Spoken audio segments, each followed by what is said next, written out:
Okay, so I tried playing around the bushings and I noticed that the bushings seem pretty big. So definitely these are not 8mm bushings, but I believe they are 9mm. And as you can see, it says 8.99. Really, it's 9mm. So really, this particular gearbox actually uses 9mm bearings and bushings. So definitely, at least it's not proprietary. Here's another tip for you guys. If you're planning to shim this gearbox, it's definitely on the looser side because the bushings are definitely rolling around and have a lot of horizontal movement. So definitely, if you guys know how to JB weld or have your super secret glues that you want to use, I suggest that very highly because, like I said, the bushings are definitely on the very loose side. As I mentioned before, the air nozzle is proprietary and the cylinder head looks like it's proprietary also. I do know that ARES sell these offset cylinder heads, but they sell three types: one for the SCAR, one for the M249, and one for the L80. Now, just looking at ER Hobby Asia, I think all three of those cylinder heads would work. It's just various length of the little piping here, but I think you could work with either of those three. But I'm sure most of you guys don't like spending $16 or $20 for a cylinder head. So what I'm going to do is try and take the cheap route out. So what I'm going to do is, since I'm also a car mechanic too, well, not by trade, but also by hobbies, I have some high temp gasket sealers. What I'm going to do is gasket up near this O-ring at this area right here on the cylinder head so I could seal it better. And what I'm going to do is I grab one of my O-rings from my AutoZone O-ring packs, and I put already a small dab of that gasket sealer around the air nozzle. So in theory it should be able to seal pretty well now. It should seal pretty good. So maybe I'll switch down to M100 spring since the cylinder head's going to be pretty much well sealed, and I'm hoping that this O-ring doesn't fall out and the sealant is good enough to hold this the air nozzle and the O-ring together. Although I prefer the O-ring to be inside the air nozzle, but like I said, this is the most proprietary part I've seen on this particular gearbox, so I'm just going to do what I can do for air sealing and use a lesser spring at M100, so less stress on the box and could shoot all day on CQB and all that. So let's keep moving on the gearbox and put it all back together.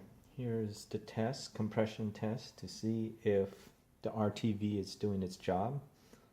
So I've already put in the O-ring, RTV'd everything. Let's see how good the compression is.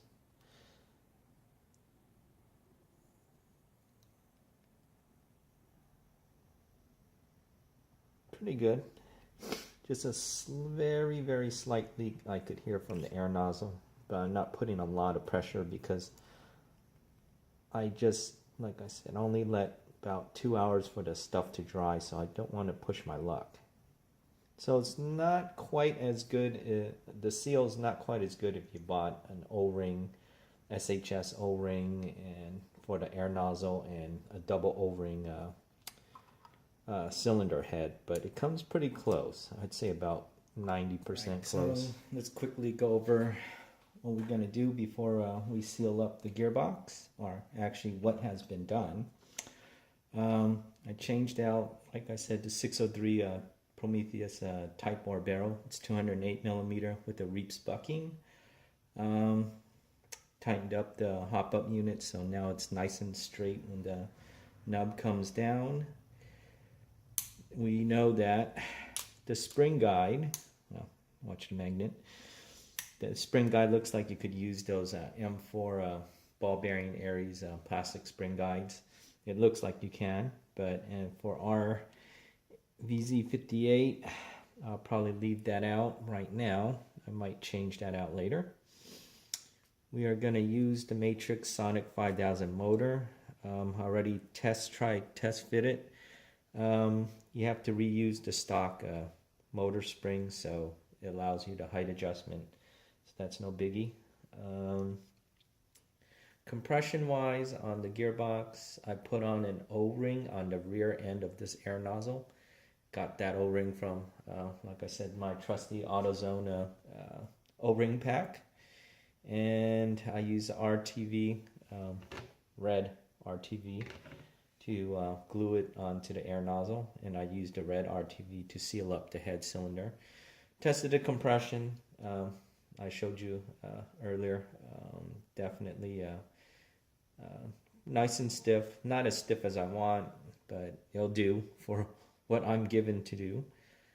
The only thing I changed on the gearing, I changed to a version 2 ARES spur gear, because I know that the EFCS units tend to have a weak spur gear.